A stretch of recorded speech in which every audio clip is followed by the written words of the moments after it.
Alright, ready for him. Cait, DiCicco, person who's spoken word poetry in the league. Cait.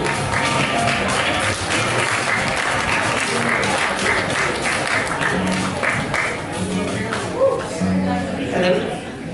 Hey, so I am super ill-prepared and do not like to read off my phone, and actually never have, but wasn't planning on performing tonight, but I thought so we need some ladies up here, so.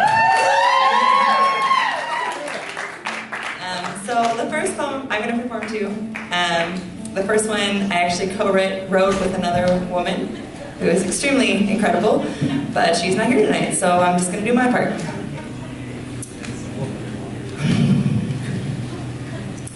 I'm tired of turning on the television, tuning into the new mission, the new decision, the new plan. So I banned TV. But social media keeps screaming at me, telling me that people I know and don't can't go a day without hate screamed in their face. By our president, his cabinet, institutions, individuals, all proving that America the great, America the brave still fears what we don't know. And our ignorance is only ours to blame. I look at my skin and see privilege dripping from it in every interaction I encounter over counters and car windows with those in charge.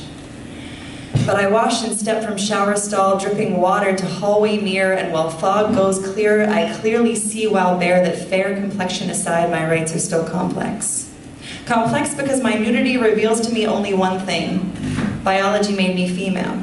But to society, veil of clothing fallen, it can't be forgotten that female means lesser.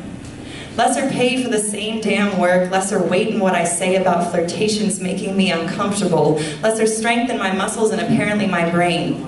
Isn't that the reason you all mansplain? Explain to me how my degree with distinction averages to 2/3 salary as that douche that drank his way through IUP.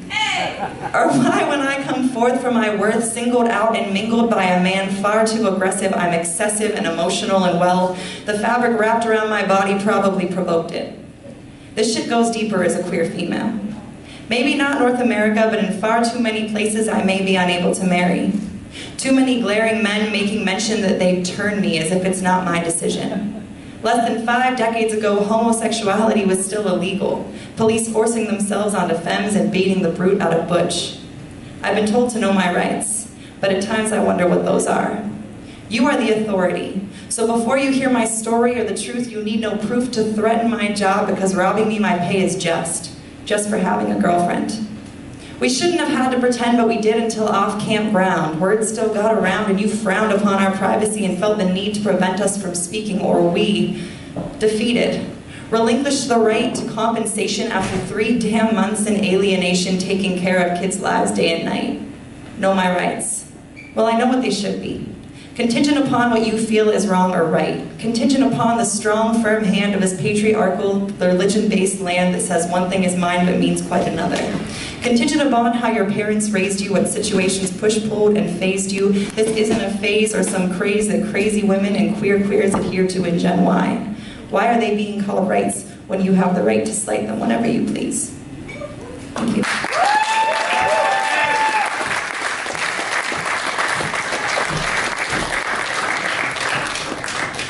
So this next one, I was kind of in between deciding to move back to Pittsburgh or to move to Oregon not too long ago. I've lived in both places. And this next poem, it's actually 2 poems that I'm kind of amalgamating, so there might be a pause in between while I try to find the second. The first one kind of describes how I feel about Oregon, and the second describes kind of why I chose Pittsburgh. Finally, I fathom the wonder of breathing in fresh air upon rising and stepping outside. Gliding covers away as rays of gold boldly strike window pane and glass without a single crack and tap me awake.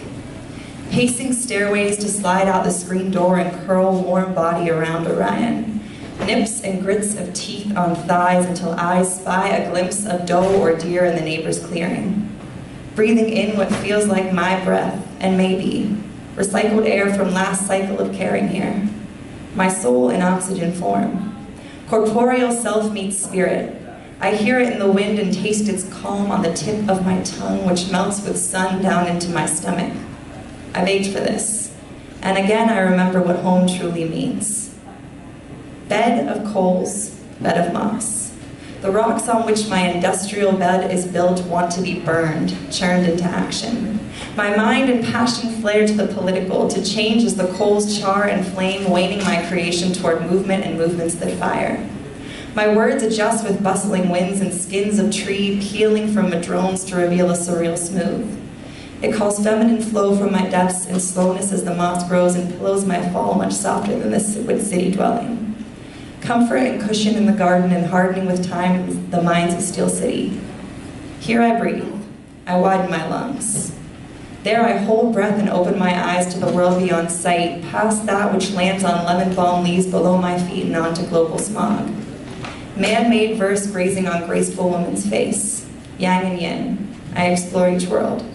Both important roles. I found balance between the two on bed of coals and bed of moss. I sleep soundly on each mattress but dream in different tongues. Thank you so much.